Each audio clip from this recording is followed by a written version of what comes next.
आप सभी को श्री हरिदास घटा छटा नक्शे कुठ है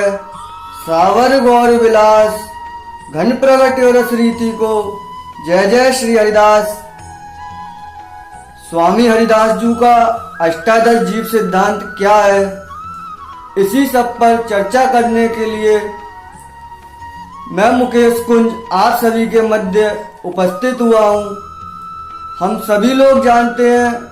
श्री वेद व्यास जी ने 18 पुराणों की रचना की, परंतु कलिकाल में जीव के पास इतना समय नहीं कि वह उन 18 पुराणों का अध्ययन कर सके एवं उन पर बताए हुआ जो मार्ग है, उन पुराणों में बताए गए जो सिद्धांत हैं, उस सिद्धांत के अनुसार हम लोग चल सकें। ऐसी स्थिति में फिर हम क्या करें, जो हमें इन 18 पुराणों का जो फल है, 18 पुराणों का जो अध्ययन है, वह कैसे सुलभ हो। ऐसी स्थिति में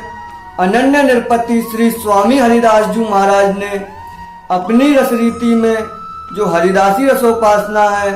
हरिदासी परंपरा है, ऐसी परंपरा में श्री स्वामी हरिदास जी महाराज ने बड़े ही सहज भाव से 18 पदों की रचना की। उन 18 पदों को कहा जाता है रसिकों द्वारा कि स्वामी जी का एक एक पद मानो वेद व्यास जी का एक एक पुराण हो। ऐसे वेद व्यास जी के 18 पुराणों को स्वामी जी महाराज ने मात्र 18 पदों के माध्यम से हम जैसे जीवों के लिए सिद्धांत बताया, जिसे अष्टादश जीव सिद्धांत कहा जाता है। अष्टादश जीव सिद्धांत में स्वामी जी की वाणी द्वारा केलीमाल जी में रचित पद हैं। श्री स्वामी हरिदास जी जिस प्रकार हम कहें कि श्री कृष्ण का रूप श्रीमद् भागवत में पूरा समाहित है, ठीक इसी प्रकार श्री स्वामी जी महाराज निकुंज में तो बिहारी बिहारिन को लाड लड़ा ही रहे हैं, परंतु स्वामी जी का रूप धराधाम पर केलीमाल जी के रूप में केलीमाल जी में समाहित है। यदि हमें स्वामी जी का दर्शन करना हो, स्वामी जी का सत्संग प्राप्त करना हो,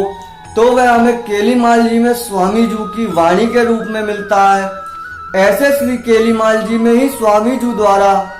धराधाम पर हम जैसे जीवों के लिए बताए गए सिद्धांत, जिसमें कुल 18 पद हैं, यदि हम भावपूर्ण भाव रूप से उन 18 पदों का अध्ययन करें, उन 18 पदों में स्वामी जी महाराज क्या कहना चाहते हैं, यदि हम उनका अर्थ जानने का प्रयास करें, तो शायद सहज ही हम उन 18 पुराणों के अध्ययन के समान अध्ययन कर पाएंगे। स्वामी जी की वाणी अत्यंत गूढ़ है, उसे समझ पाना स्वामी जी की कृपा एवं बिहारी जी की कृपा के बिना असंभव है। कहा जाए तो बिना स्वामी जी की कृपा एवं गुरुदेव के श्री चरणों का आश्रय लिए बिना हम उस वाणी का अर्थ तो दूर, उस वाणी का अध्ययन भी पूर्ण रूप से नहीं कर सकते। इस प्रकार श्री गुरुदेव के श्री चरणों में आश्रित होकर एवं रसिक वाणियों का आश्रय लेकर स्वामी जी के प्रति अपने हृदय में अनन्य भाव को जागृत करते हुए हरिदासी रसोपासना की ओर से मैं मुकेश कुंज नया अध्याय प्रारंभ करने जा रहा हूँ, जिसमें स्वामी जी के अष्टादश सिद्धांत की जो महिमा आपको बताई, उसी के एक एक पद का अर्थ एक एक वीडियो के माध्यम से आप लोगों के समक्ष प्रस्तुत हो और आप लोगों का स्वामी जी के श्री चरणों में अनन्य भाव बढ़े और स्वामी जी के जो वाणी है, जो अष्टादश सिद्धांत है, उससे हमारा पूर्ण रूप से परिचय हो सके। इसी सब प्रयास के साथ ये नया विषय प्रारंभ करने जा रहे हैं। वेद व्यास जी ने 18 पुराणों की रचना करने के पश्चात 2 पदों में या कहा जाए तो 2 लाइन में संपूर्ण सार लिखा कि अष्टादश पुराणेषु व्यासस्य वचनम द्वयम परोपकारे पूर्णाय पापस्य परपीडनम। कि 18 पुराणों की रचना करने के पश्चात वेद व्यास जी ने खुद लिखा कि अष्टादश पुराणेषु व्यासस्य वचनम दयम परोपकारे पुण्याय पापस्य परपीडनम, अर्थात परोपकार से बड़ा कोई पुण्य नहीं और किसी का हृदय दुखाने से बड़ा कोई पाप नहीं है। ऐसे श्री वेद व्यास जी ने अपने 18 पुराणों को मात्र 2 लाइन में समझाया, परंतु उसे थोड़ा और गहराई के साथ और श्री बिहारी बिहारिन के चरणों में अनन्य भाव को जागृत करते हुए श्री स्वामी जी महाराज ने जिस प्रकार हम कलयुग के जीवों के लिए अष्टादश जीव सिद्धांत लिखा, अष्टादश सिद्धांत जो बताया है, उसी सब की चर्चा को हम सभी शीघ्र ही आप लोगों के मध्य में प्रारंभ करेंगे। आप लोगों से निवेदन है, आप लोग हमारे YouTube चैनल हरिदासी रसोपासना से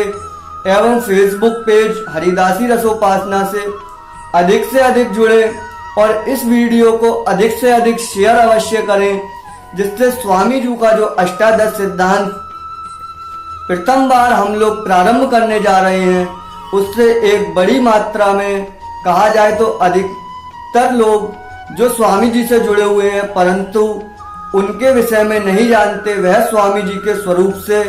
एवं उस सिद्धांत से परिचय पा सकें, उस सिद्धांत का परिचय पा सकें। इसी प्रयास के साथ मैं मुकेश कुंज अपनी वाणी को विराम देता हूँ। आप सभी को मेरा श्री हरिदास श्री हरिदास श्री हरिदास।